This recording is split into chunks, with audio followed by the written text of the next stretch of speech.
Alhamdulillahirabbil alamin wassalatu wassalamu ala asyrafil anbiya'i wal mursalin wa ala alihi wa sahbihi ajma'in.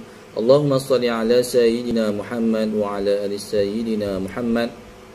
Alhamdulillah, bertemu kita untuk episod yang ketiga. Kita membacakan tafsir Suratul Baqarah ayat yang ke-6 sehingga 16. Mudah-mudahan dengan tafsiran ini kita menambahkan lagi ilmu pengetahuan mengenai ayat-ayat Al-Quran. Saya menggunakan kitab Tafsir Jalalain hasil penulisan Syekh Jalaluddin Al-Mahalli dan Jalaluddin As-Sayuti. InsyaAllah ayat yang ke-6, Innal ladzina kafaru sawa'un 'alaihim a anzartahum am lam tunzirhum la yu'minun. Yang bermaksud sesungguhnya orang-orang kafir seperti Abu Jahal, Abu Lahab dan lainnya.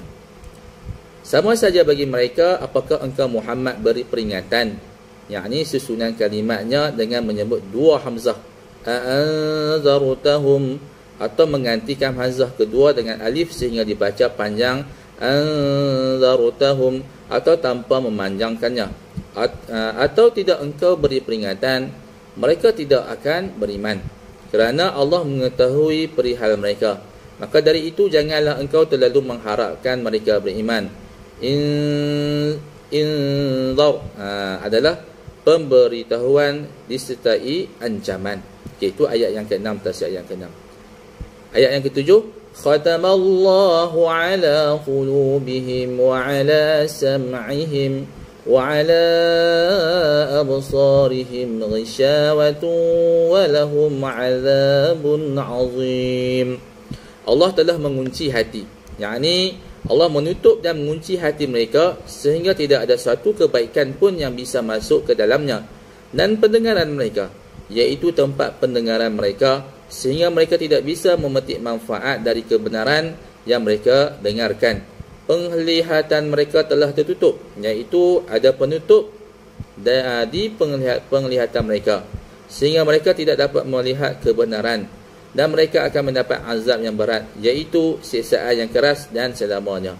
Mereka tidak buta, tetapi mereka ditutup, dihijab oleh Allah Subhanahu Wa Taala, tidak nampak kebenaran, tidak tahu membezakan yang mana hak dan yang mana batil, yang mana hidayah, yang mana kesesatan. Ayat yang ke-8,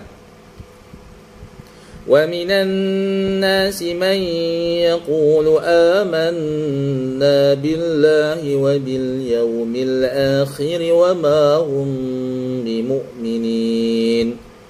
Bermaksud ayat-ayat berikut turun berkaitan dengan orang-orang yang munafik. Dan di antara manusia ada yang berkata kami beriman kepada Allah dan hari akhirat, iaitu hari kiamat, kerana hari itu adalah hari terakhir. Padahal sesungguhnya mereka itu bukanlah orang-orang yang beriman. Di dalam ayat disebutkan lafaz man yang bererti orang. Buktinya adalah kata ganti pada lafaz yaqulu. Okey. Pada ayat yang ke-9, يخادعون الله والذين آمنوا وما يخدعون إلا أنفسهم وما يشعرون. Mereka menipu Allah dan orang-orang yang beriman dengan menunjukkan sesuatu yang berbeza dengan apa yang mereka sembunyikan, iaitu kekafiran, dengan maksud untuk menghindari hukum-hukum dunia. Padahal mereka hanyalah menipu diri sendiri.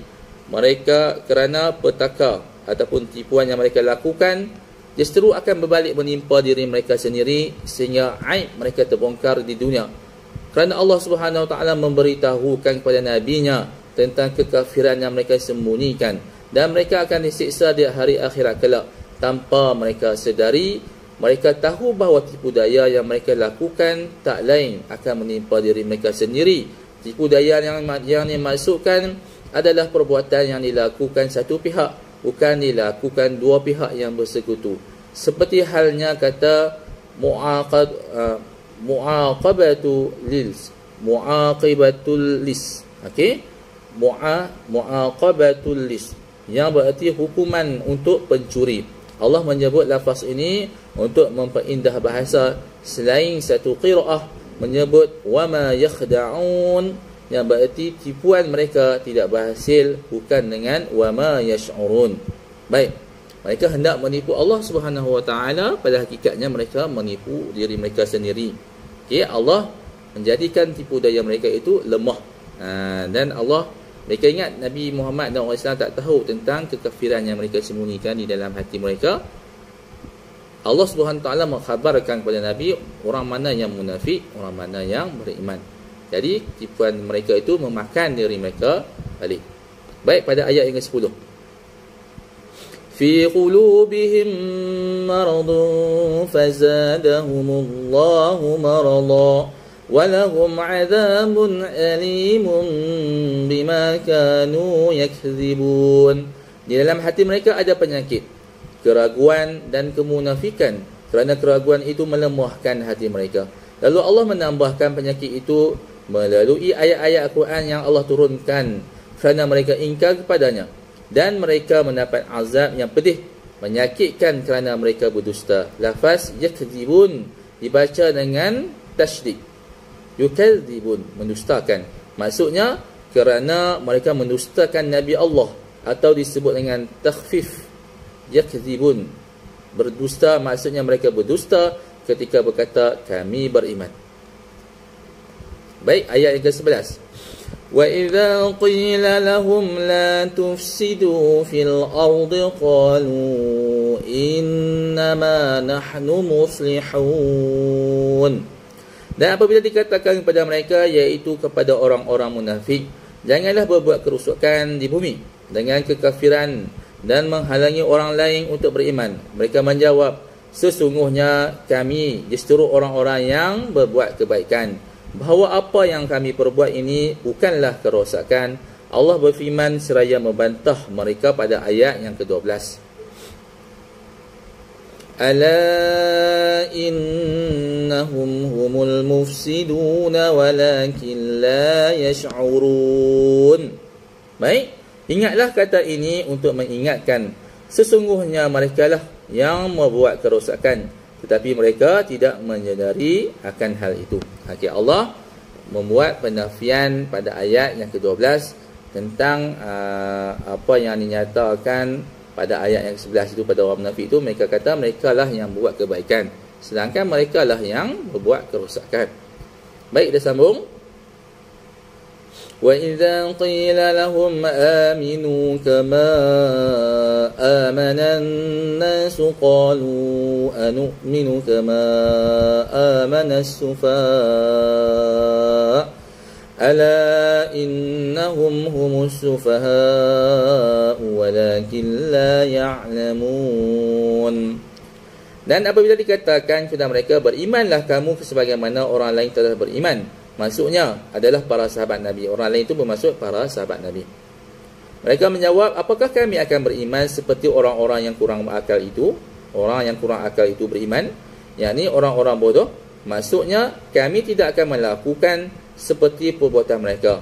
Allah berfirman seraya membantah mereka, ingatlah sesungguhnya mereka itulah orang-orang yang kurang akal, tetapi mereka tidak tahu akan hal itu. Ayat yang ke-14.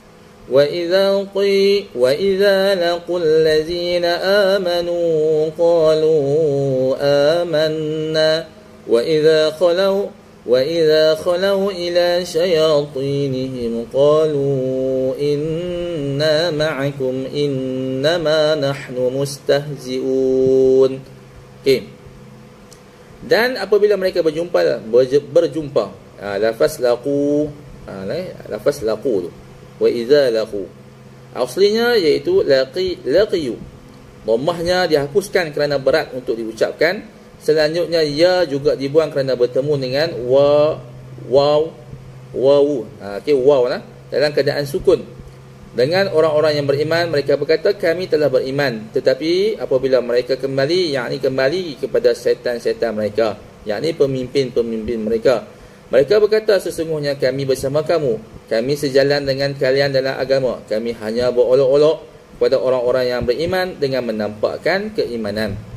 Allahu yastahzi'u bihim wa yamudduhum fi tughyanihim ya'mahun. Allah akan memperolok-olokkan mereka, yakni membalas mereka kerana mereka memperolok-olokkan dan membiarkan mereka, yakni menangguhkan mereka dalam kesesatan dengan berbuat melampaui batas kekafiran.